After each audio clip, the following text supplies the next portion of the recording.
Hola y bienvenidos a Cierra el libro al salir, el podcast de literatura en el que hablan los libros, las personas que los leen y también las personas que los escriben. Yo soy Fernando Vicente y por suerte para todas vosotras no estoy solo en esta aventura, sino que me acompaña la poeta que se come los muebles, Ana Vidal. ¿Qué tal, Ana? Bien, estoy bien.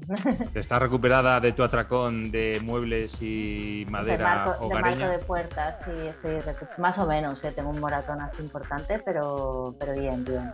Bueno, Está bien, son cosas que contar. son cosas que contar en un futuro a tus nietos. Bueno, no creo que dé para tanto.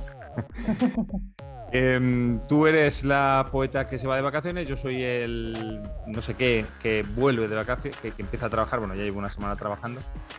El profesor, tú eres el El profesor. profesor, el profesor. El mes pasado, en el episodio anterior, hablamos de un tema muy aburrido, como son las virtudes, y decidimos que el mes de agosto merece algo más divertido, que son los pecados. Y vamos a hablar de pecados en este episodio. Sí. Sí, vamos a hablar de pecados. Vamos a hacer lo mismo, que es hacer como los conjuntos de cuando éramos pequeños, de matemáticas. En un lado están los pecados y en el otro lado hay 7 libros y vamos a unir cada pecado con su libro, pero lo hemos hecho nosotros ya. Entonces vamos a haceros la conexión de cada pecado con un libro que hemos elegido. Que hay muchos libros que hablan de pecados, entonces nosotros hemos elegido estos, pero podéis pensar en otros.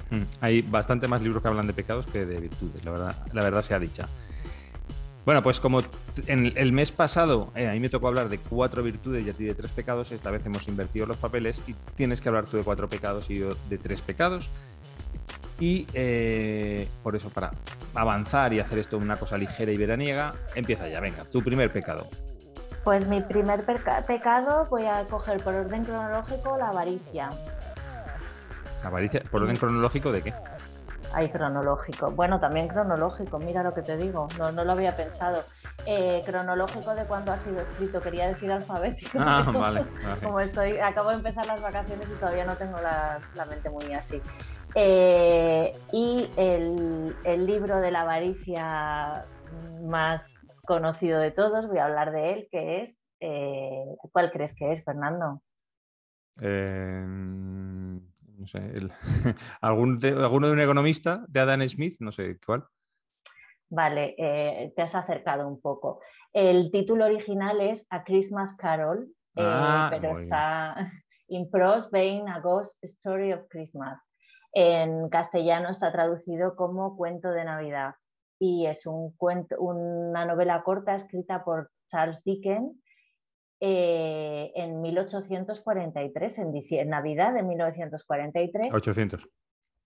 Perdón, 1843, y habla de un hombre muy avaro y egoísta llamado Mr. Scrooge, Ebenezer Scrooge, que no sé cómo se pronuncia el nombre, y su conversión tras ser visitado por una serie de fantasmas en Nochebuena.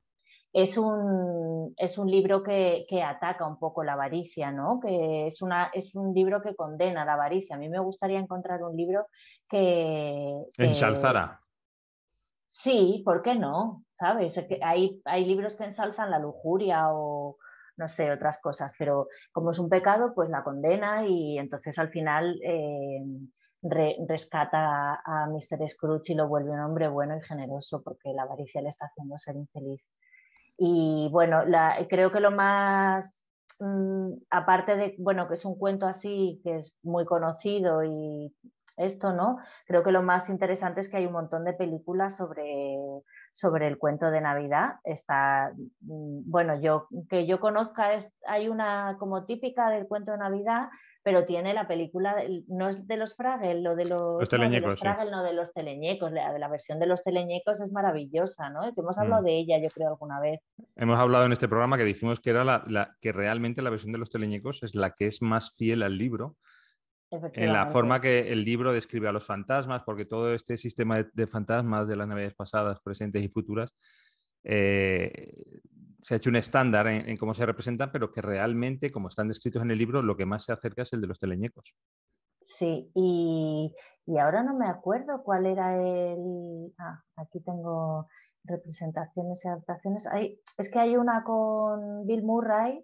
Los fantasmas que atacan al jefe, se llama. eso, los fantasmas atacan al jefe. Esas son las dos que yo he visto, pero hay un montón más y seguro que es una obra también muy llevada al teatro. Mm. Y bueno, pues este es mi libro sobre la avaricia, el cuento de Navidad. Mm. Yo, de hecho, sí que pensé en adaptar, bueno, yo participo en un grupo de teatro aficionado y pensé en adaptar para la tarde del día de Nochebuena. Depende de cómo caiga, es muy típico que los padres no saben qué hacer con los críos pequeños, porque claro, es muy difícil que estén en casa, tranquilos, no sé qué, es la típica tarde que no sabes qué hacer con ellos.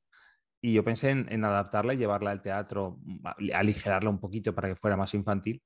Y sí que la estuve leyendo y es, como tú dices, es la típica obra sobre la avaricia, ¿no? Y al final, Sí. con final feliz, redención y todo eso, eso está muy bien.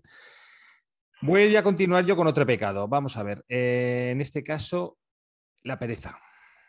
La pereza, por si acaso me iba mucho de definición, me he ido al diccionario y la pereza, la Real Academia de la Lengua la define como la negligencia, el tedio o el descuido en las cosas a las que estamos obligados o la flojedad en las acciones o movimientos.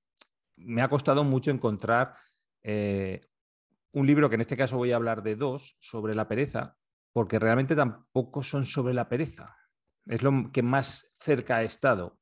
Uno, me diste tú la pista, que es El extranjero, de Camus, de 1942. El extranjero va sobre es una historia triste y absurda sobre la extirpación de cualquier pasión o de cualquier tipo de voluntad del hombre, ¿no? La desidia, el no moverse por nada.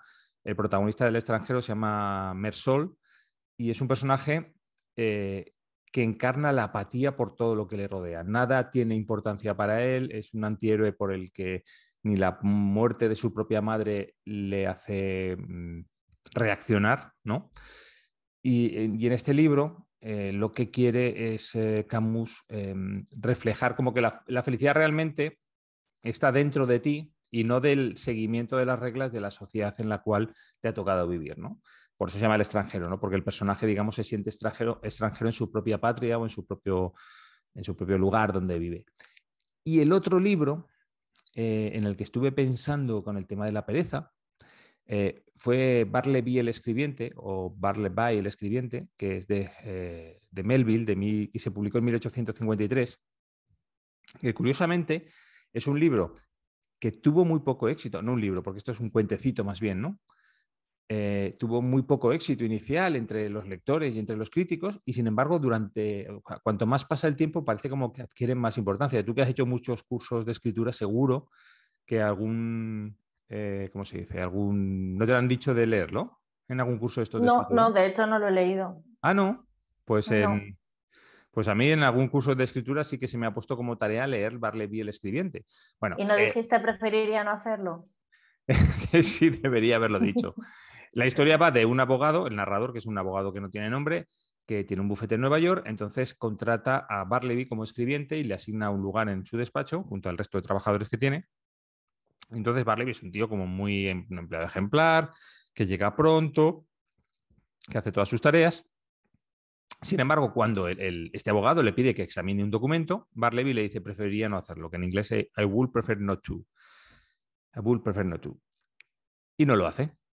Y a partir de ese momento se entra en una espiral que cada vez que el abogado le pide algo o le indica algo a Bartleby, él siempre dice prefería no hacerlo, prefería no hacerlo, prefería no hacerlo, prefería no hacerlo, y se instala en la profunda apatía de no hacer absolutamente nada hasta el punto de que llega un momento que al abogado le resulta insoportable tenerlo en la oficina y como no logra que se marche porque preferiría no irse de la oficina y de hecho duerme allí y vive allí permanentemente, no es que llegara pronto como parecía al principio, si es que realmente lo que ocurre es que no se iba, Ujú.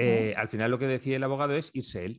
Se traslada su despacho a otra oficina, o sea, al resto de escribientes y a él mismo se trasladan a otro local y la gente que se instala nueva en esa oficina se empieza a quejar de que no pueden hacer nada con ese hombre, que no se les va. Al final lo desahucian, lo llevan a la cárcel y entonces en la cárcel él preferiría no comer y acaba muriendo de inanición, ¿no? Y es, digamos, que el ejemplo masivo sobre la apatía o la pereza o el no querer hacer nada. Realmente no es pereza porque es más bien apatía, pero es lo más Mm, cercano que he encontrado a este pegado. ya. Y eso es lo que te puedo contar. Muy bien. Yo voy a seguir con la ira. Ujú. Yo tengo un problema de ira, que lo sepas. Soy bastante ¿Sí? iracundo. Esta semana he estado bastante iracundo, la verdad. Sí, nunca te he Mm. visto enfadado. Sí, pues esta semana No nos conocemos suficiente, Fernando. no, no, te puedo asegurar que no te gustaría verme enfadado. Bueno, Soy- quién sabe, es una experiencia nada más. Cuéntame sobre la ira. Bueno, pues sobre la ira he elegido Un monstruo viene a verme, a Monster Calls, que es una novela para niños del género conocido como low fantasy, escrita en inglés por Patrick Ness. Es interesante porque la idea original es de Siobhan Dowd. Fue ilustrado y se publicó en el año 2011, está ambientado en la Inglaterra actual y es un niño que lucha por aguantar las consecuencias del cáncer terminal de su madre, como que no puede como soportar lo que está pasando, ¿no?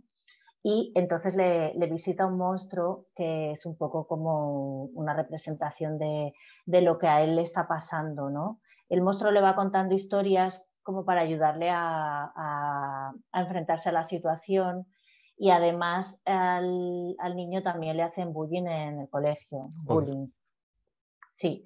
Entonces, la idea original, como decía, que es de Seo Handout, él padecía un cáncer terminal cuando ideó la historia y murió antes de escribirla, por eso la escribió Patrick Ness. Ujú. Y bueno, hay una película Sí, sobre este libro que sí. quizá es bastante... Yo he leído el libro y he visto la película, ahora no me acuerdo ya de la lectura del libro, pero había como cosas que veías que eran diferentes, ¿no?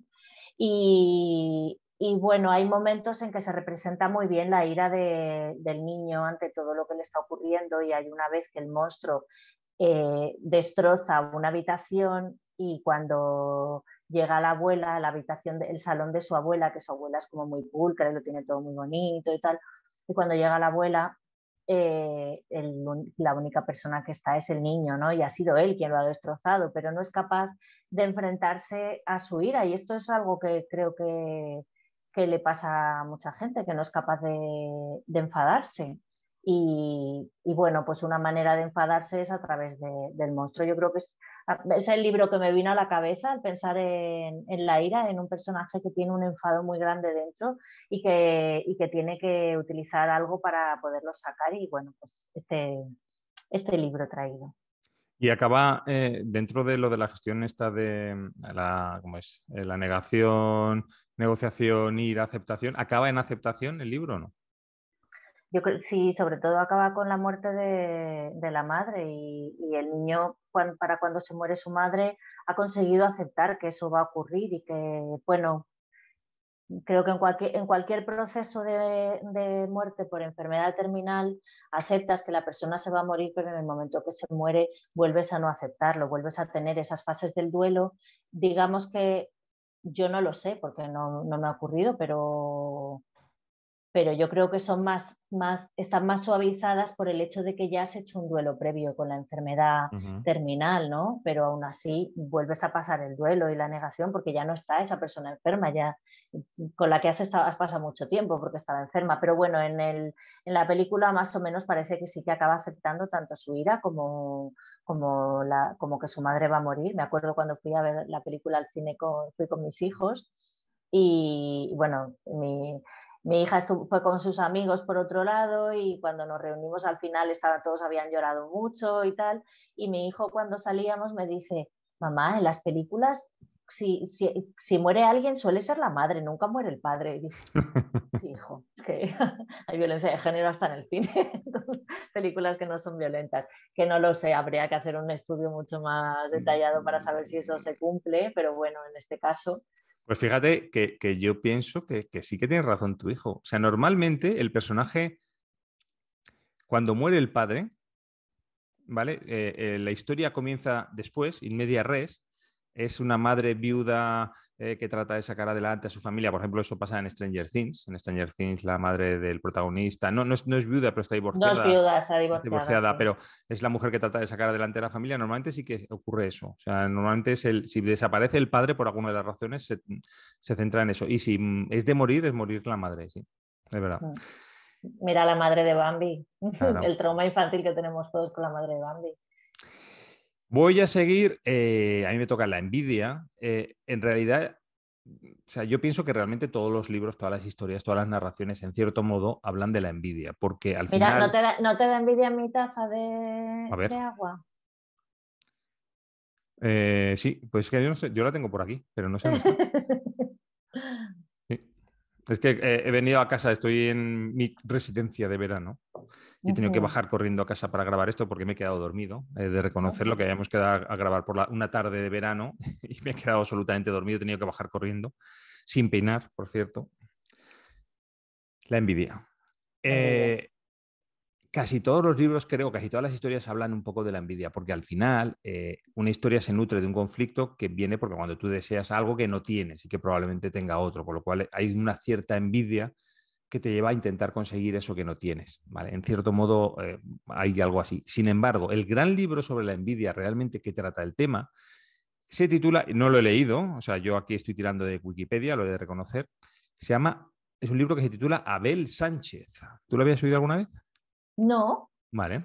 Pues Abel Sánchez es una historia de Miguel de Unamuno, es un cuento de Miguel, un cuento, no, una novela de Miguel de Unamuno de 1917. Eh, es una novela que no tiene ninguna indicación cronológica ni geográfica, es decir, no sabes ni en qué momento se desarrolla, en qué lugar se desarrolla. Hombre, el apellido Sánchez indica que es español o por lo menos de habla hispana, pero no da más indicaciones porque Unamuno lo que quería era darle a su narración un carácter mítico, ¿no? Situarla en un tiempo sin tiempo. En este caso, Abel Sánchez, esta novela, es una reinterpretación de la historia religiosa de Caín y Abel, ¿no? Que están claramente identificados con los dos personajes protagonistas. Caín, que en la novela se llama Joaquín, es despreciado por Dios y por la sociedad, mientras que Abel, sin haber hecho más méritos que su hermano, recibe todos los dones y una admiración generalizada. Y además de muchas más similitudes que Unamuno fue metiendo en la novela, esa historia de la muerte de Caín y Abel, o sea, perdón, la muerte de Caín y Abel no, la muerte de Abel a manos de Caín aparece en varios momentos de la novela. Entonces el tema de esta novela es claramente la envidia, ¿no? La envidia que tiene Joaquín hacia Abel por todo lo que tiene y que él considera que ha obtenido sin merecerlo. Unamuno, de hecho, en el prólogo de la segunda edición resaltó que esta novela quería reflejar la envidia, pero no la envidia universal, ¿no? No es un tema, él consideraba que la envidia no era un tema universal, sino que era un tema específicamente español, que el español era envidioso por naturaleza y que la envidia era el gran mal español. Y no sé si has oído alguna vez esa expresión de que el gran pecado de los españoles es la envidia. Pues bueno, esa idea nace con esta novela de Unamuno, que él quiso reflejar que pues eso, el principal pecado de los españoles era la envidia, pero no la envidia con la intención de mejorar y de ganar al otro, sino esa envidia dañina de tú tienes una cosa, tú tienes una taza verde y yo no la tengo, ojalá se te rompa. Ese tipo de envidia es el mal o el pecado fundamental de los españoles. Y Unamuno lo reflejó en esta novela que se llama Abel Sánchez y que se considera la novela española sobre la envidia más clara. Ujú. ¿Has visto? Una novela que no conocíamos.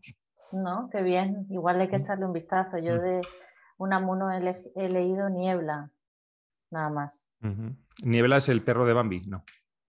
De Bambi, de Heidi. De Heidi. Sí, sí, eso es lo que he leído, el perro de Heidi. Bueno, pues ahora, como yo voy por orden alfabético, me toca la Oh, lujuria. oh, oh. Espera, Sí, que me voy a poner con las orejas bien abiertas. Cuéntame. Vamos a desnudarnos para hablar de la lujuria. Pues mira, un libro sobre la lujuria que, pero bueno, y yo mirando a la libreta, es Delta de Venus de Anais Nin. Ujú. Es un libro en el que verbaliza el deseo femenino sin ambajes ni tapujos. Este libro es un libro de relatos que hizo, ya hemos hablado también el verano pasado, además hablamos de Anais Nin y Henry Miller y Ujú. hablamos de este tema, que a los dos necesitaban dinero y a los dos les ofrecieron, creo que la misma persona les ofrecieron un lector anónimo pagarles por escribir relatos pornográficos. Sí, Pero Anaís, sí, y perdón, te iba a Anaís, decir, Perdón. Que iba a decir que desde luego, yo no sé Anais Nin, pero Henry Miller se dedicó a la pornografía. O sea, el libro es Sí. totalmente pornográfico. En el caso de Anais Nin, que también eso lo comentaste tú, me parece, ella dentro del erotismo y todo eso es muy poética, tiene una forma de escribir muy poética este lector anónimo que les pagaba, que les encargaba, le decía que por favor que quitara la poesía, que lo que quería era la pura carnalidad y ella decía que no podía ser la carnalidad sin poesía, vamos, que así era como lo iba a escribir. Y, y lo escribió en 1939, que fue cuando emigró a Estados Unidos, y tiene una fuerte influencia del Kama Sutra. Bueno, era un coleccionista anónimo y les pagaba $1 por página. Nin consideraba que los personajes de sus escritos eróticos eran caricaturas extremas y no pretendía publicarlos, pero al final cambió de opinión en la década de los 70 y permitió que se publicaran como compilaciones tanto de Belta de Venus como Pajaritos. Y nada, creo que no tenía nada más que... En el caso de... en los 70, cuando murió Anais Nin. Sí, que ¿Qué murió en los murió? 70, pero ya lo permitió, murió en el ¿Mm? 77, o sea que debió ¿Ah? ser antes cuando permitió que se publicaran. Vale. No sé, se me hacía que había muerto antes. Henry Miller tiene una serie de libros que son bastante Trópico de Cáncer, Trópico de Sí, Capricornio, este pornográfico que no recuerdo el nombre que leí, que lo comentamos una vez.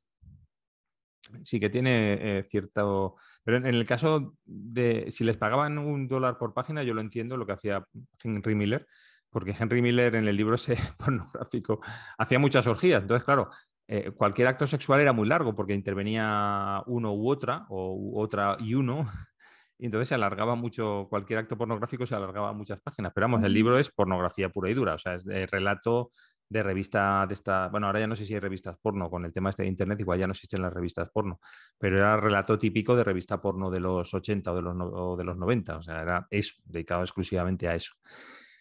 Voy a continuar con mi último pecado, que además es un pecado muy relacionado con la lujuria, que es la gula.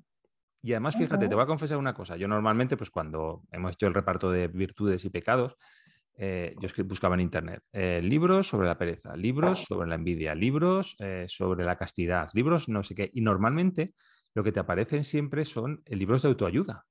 No sé por qué. sí. Y también te aparecen libros que se llaman así, envidia de no sé qué, y entonces no hay manera de encontrar nada más allá de ese Sí. libro. Y es muy curioso. Entonces, me ha pasado que normalmente cuando ponía pereza, ¿no? Y eran todos libros.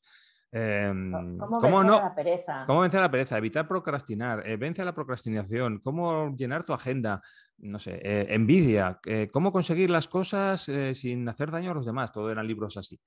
Cuando, cuando puse gula, me empezaron a aparecer muchas novelas que se llamaban Gula o La Gula. Eran novelas sobre gula y la gula. Entonces, como no sabía cuál elegir, decidí salirme por la tangente y el libro que he elegido para hablar de la gula es La increíble historia de la gula, el milagro Ah. empresarial de Álvaro Azpeitia, que es el señor que inventó las gulas, estas que comemos con huevo frito y patatas.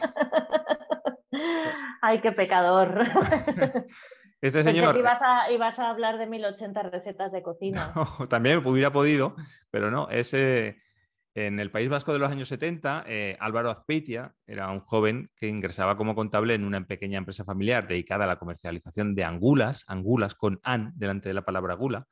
Y enseguida se dio cuenta bueno, que había un agotamiento de recursos naturales que iba a conducir al sector casi a la quiebra, porque no había suficientes angulas para cubrir la demanda y el mar no era capaz de producir más, ni los sistemas de cría iban a producir más. Entonces, en vez de decir, bueno, pues esto es lo que hay, lo dejamos aquí, empezó a darle vueltas a ver cómo lo podría solucionar y durante un viaje a Estados Unidos y vio una fábrica, empezó a ocurrirse la idea de encontrar un simulacro de angula, un sustituto de angula, ¿cómo se llama? Un sucedáneo de angula a base de pasta de pescado.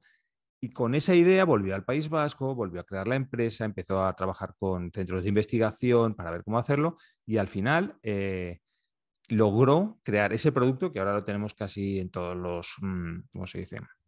en todos los supermercados, en todas las líneas de tienda, en todas las tiendas. Y realmente fue idea de un señor que trabajaba en una fábrica en una comercializadora de angulas, que se dio cuenta que es que se iba a acabar el negocio. Y esa es la historia. Y esa historia, su peripecia vital, que casi debe ser casi novelesca por todo lo que les ha pasado, lo diré, eso se recoge en un libro que cuenta la historia, que se llama Gula, la increíble historia empresarial de Álvaro Azpeitia. Qué guay. Y en el fondo sí que va sobre la gula, no solo sobre las gulas, sino sobre la gula de comer angulas. Efectivamente. Y que se transformó, se consiguió parar con las gulas, que están ricas, ¿eh? No sé si se parecen a las angulas, pero... Yo no he comido angulas tampoco, no lo sé. No. Pues mi último pecado es la soberbia. Y para eso he traído un libro físico que además está un poco estropeado, Dios mío, que no me vea su autora. No se ve muy bien, pero es Las Madres Negras de Patricia Esteban Erles. Y me gusta especialmente haber elegido este libro. Uy, además se abre al revés. Me gusta especialmente haber elegido este libro que no va sobre la soberbia, va sobre las mujeres, la amistad.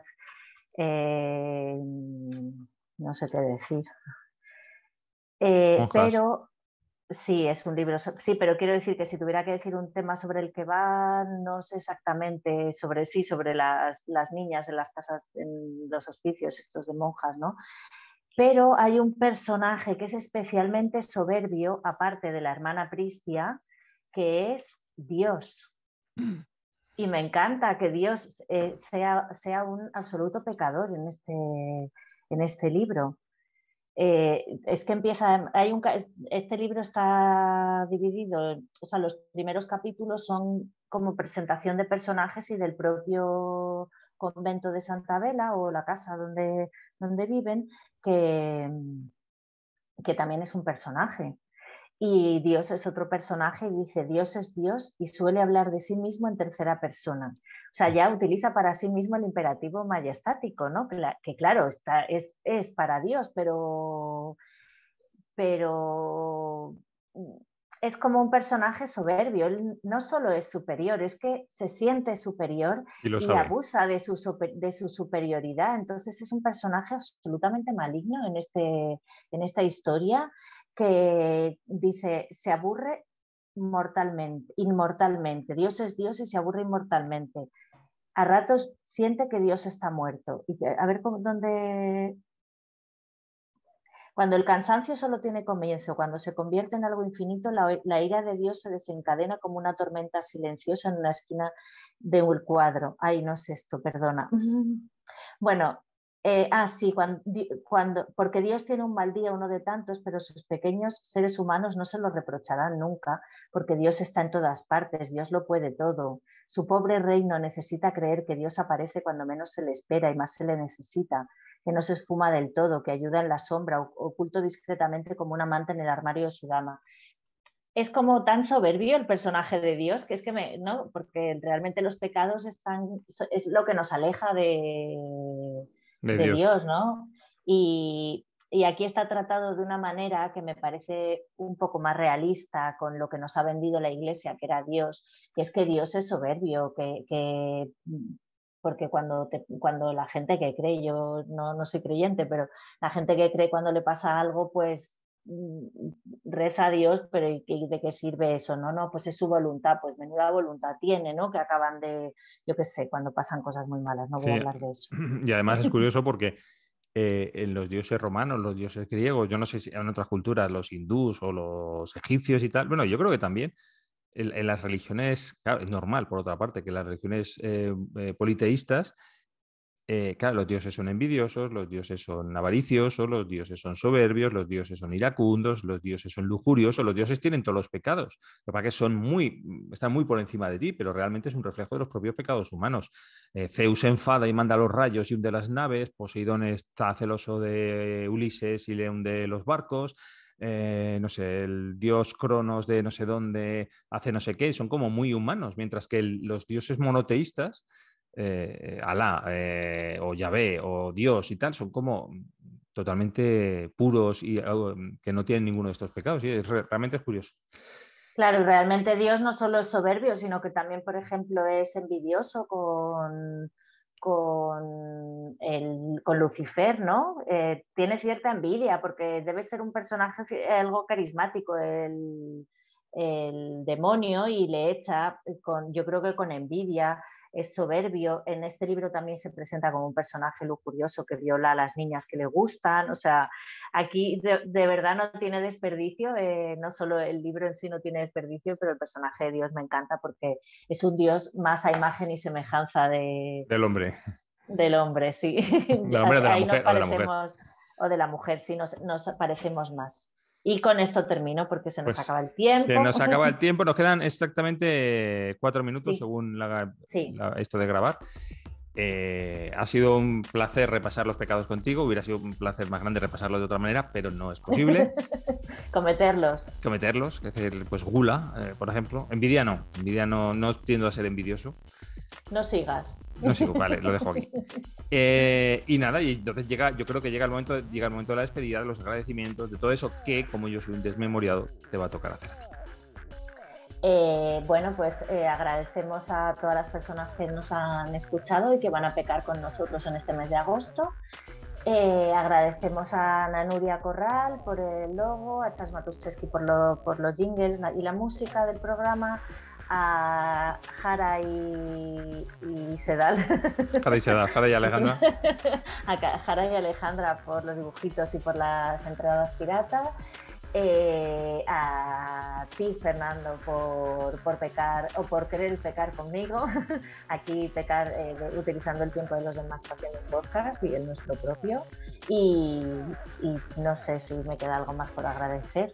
Pues nada, yo te agradezco a ti que otro mes más estés conmigo en esta aventura, que hablemos tanto para preparar estas cosas, aunque la verdad, como nos pasa todos los veranos, llega un momento en los veranos que parece que desaparecemos porque no tenemos tiempo para nada. Es curioso que cuando más tiempo libre deberíamos tener es cuando menos tiempo nos dedicamos el uno al otro, pero bueno, yo te agradezco que los minutos que me dedicas, pues eso, que me los dediques.